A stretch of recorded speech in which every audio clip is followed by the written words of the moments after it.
तो आखिरकार साफ हो गया कि यूपी बीजेपी में कोई किसी की नहीं सुन रहा है। एक भगवादारी ने ही खोल दी यूपी में योगी मोदी के बीजेपी की कथनी और करनी की पोल। बीजेपी के ही सांसद ने बता दिया कि वाकई में बीजेपी में पीडीए यानी कि पिछड़े और दलितों की अनदेखी हो रही है। देखिए, यह है साक्षी महाराज, यूपी में बीजेपी के बड़े चेहरे। अब वो बीजेपी संगठन को लेकर जो कह रहे हैं उससे साफ हो गया है कि बीजेपी में सब कुछ ठीक ठाक नहीं चल रहा है। उन्नाव से सांसद हैं, भगवादारी भी है, कभी समाजवादी पार्टी का चेहरा हुआ करते थे, मगर इनका सियासी कद इतना है कि एक बार नहीं, दो बार नहीं, बल्कि 3 बार से बीजेपी के सांसद हैं, हैट्रिक लगा चुके हैं, बाकायदा कट्टर हिंदूवादी छवि के नेता माने जाते हैं। मगर फिर साक्षी महाराज योगी और मोदी से नाराज क्यों चल रहे हैं और नाराजगी का आलम पर्दे के पीछे चल क्या रहा है? दोस्तों, यह सिर्फ एक सांसद की नाराजगी की खबर नहीं है। मैं ये क्यों कह रहा हूं वो आगे बताऊंगा। साक्षी महाराज अखिलेश यादव यानी कि सपा मुखिया उनको ऑफर भी दे रहे हैं। उस ऑफर की कहानी क्या है वो भी समझाएंगे। मगर अब यह साफ हो गया है कि बीजेपी के विधायक से लेकर सांसद तक यूपी में नाराज चल रहे हैं। सुनिए साक्षी महाराज की नाराजगी की वजह क्या है, फिर पर्दे के पीछे की पूरी कहानी बताएंगे आपको कि यूपी में क्यों बवाल छिड़ा है और बड़ा बवाल आने वाला है। सबसे पहले यह जान लीजिए, साक्षी महाराज जो हैं वो लोधी जाति से आते हैं। ये वो बिरादरी है जिसको लेकर सांसद जी अक्सर मुखर रहते हैं। और अब ये तस्वीरें देखिए, दरअसल ये कार्यक्रम चल रहा था बीजेपी का, यानी बीजेपी का ही कार्यक्रम था और कार्यक्रम में कल्याण सिंह के बेटे उस मंच पर मौजूद थे, राजू भैया। और उनके साथ खड़े होकर साक्षी महाराज एक ऐसा बयान देते हैं जिससे बीजेपी अंदर तक हिल जाती है, हड़कंप मच जाता है, क्योंकि उन्होंने ये कहा कि उमा भारती के सियासी रूप से नए पथ पर चले जाने के बाद और बाबू कल्याण सिंह के देहांत के बाद उनकी कम्युनिटी यानी कि लोधी समाज यानी कि लोधी बिरादरी को बीजेपी में पूछने वाला अब कोई रहा नहीं है। यह बिरादरी ऐसी है जिसने बिना मांगे बीजेपी के लिए हमेशा वोट किया। बात तो सही है, लेकिन अब वो हाशिए पर है। कौन कह रहा है? साक्षी महाराज। कहने का आशय उनका ये बिल्कुल ही था कि बीजेपी अनदेखी कर रही है। सुनिए जरा, साक्षी महाराज का दर्द यूं ही नहीं आया है। अगर देखा जाए तो ओबीसी बिरादरी का जो सबसे बड़ा वर्ग है, या यूं कहे कि ओबीसी बिरादरी के अगर जिसने बीजेपी को सबसे पहले और मजबूती के आधार पर खड़े होने का जिक्र किया, ओबीसी के बीच बीजेपी को एक्सटेबल बनाया कि यानी कि आप लोधी बिरादरी ने इसकी शुरुआत की थी और पूरे प्रदेश में यह बिरादरी फैली हुई है। कितने % वोट हैं वो भी बताऊंगा।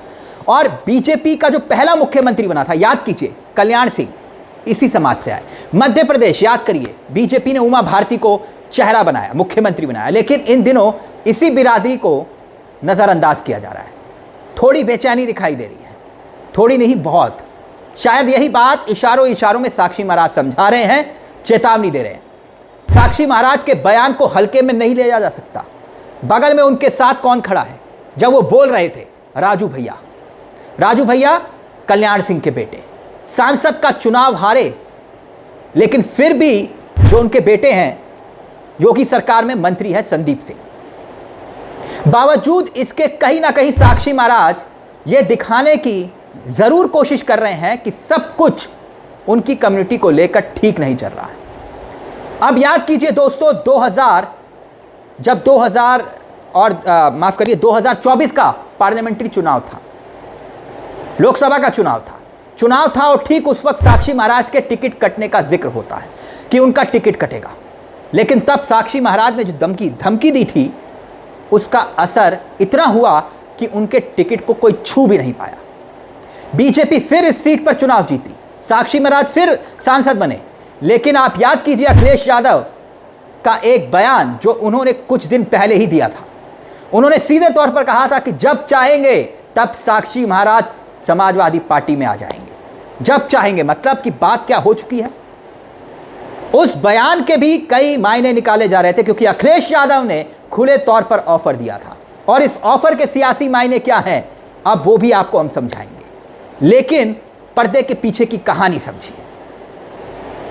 दरअसल एक कहानी इसमें और भी है, और वो कहानी ये है कि उत्तर प्रदेश में नए प्रदेश अध्यक्ष का चुनाव होना है, यानी बीजेपी में, और कई नाम प्रदेश अध्यक्ष के तौर पर चल रहे हैं, जिसमें लोधी बिरादरी से भी कई नाम हैं।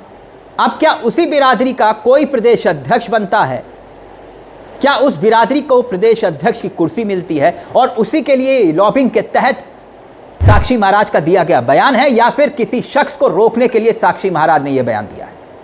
मैं ये बात इसलिए कह रहा हूं क्योंकि बीजेपी के भीतर इस बात को जरूर समझेंगे लोग कि कल्याण सिंह के बेटे राजू भैया बेशक इस वक्त चुनाव में हार चुके हों, लेकिन पार्टी के भीतर कम से कम अपनी भागीदारी, अपनी बिरादरी के दम पर मजबूत पकड़ बनाए हुए हैं। ऐसे में बीजेपी लोधी नेताओं को कम से कम नजरअंदाज तो नहीं कर सकती, मगर क्यों कर रही है? ऐसे में साक्षी महाराज का यह बयान यूपी की सियासत की सूरत बदल रहा है। तभी मैंने कहा था कि यह बयान सिर्फ एक सांसद का नहीं है, यह पूरी कम्युनिटी का बयान है। अब सवाल यह कि क्या साक्षी महाराज बीजेपी को ब्लैकमेल कर रहे हैं, या फिर उनका बयान वो पीड़ा है जो पिछड़ों की राजनीति का सच है कि बीजेपी उनके साथ नाइंसाफी कर रही है, धोखा दे रही है। मगर दोस्तों, हम ये समझना भी चाहेंगे, समझना भी होगा कि यह नैरेटिव की सियासत है। यह बात एक सांसद की नाराजगी तक सीमित नहीं है, बात पिछड़ों की उपेक्षा के उस नैरेटिव की है जिसका नुकसान बीजेपी को 2024 के चुनाव में हुआ, 2024 के चुनाव में। और यूपी बीजेपी को सबसे ज्यादा नुकसान हुआ था। अखिलेश यादव के पीडीए फॉर्मूला इतना हिट हुआ, इतना हावी हुआ कि बीजेपी की यूपी में हवा निकल गई। और अब वही बात साक्षी महाराज कह रहे हैं कि भाई हमारी उपेक्षा हो रही है, हमारे समाज की उपेक्षा हो रही है, इसलिए अखिलेश यादव का साक्षी महाराज के लिए अपनी पार्टी में द्वार खोलना उनके पीडीए के फॉर्मूले को मजबूती देने से जोड़कर देखा जा रहा है, ताकि एक संदेश जाए राजनीतिक रूप से, ताकि 2027 से पहले बीजेपी के ओबीसी वोटरों में सेंध लगाई जा सके। लोधी समाज के लोग लंबे समय से बीजेपी के साथ खड़े रहे, लेकिन अब बात उपेक्षा की हो रही है, और जिस तरह से साक्षी महाराज का दर छलका है वो बीजेपी के लिए भारी पड़ सकता है।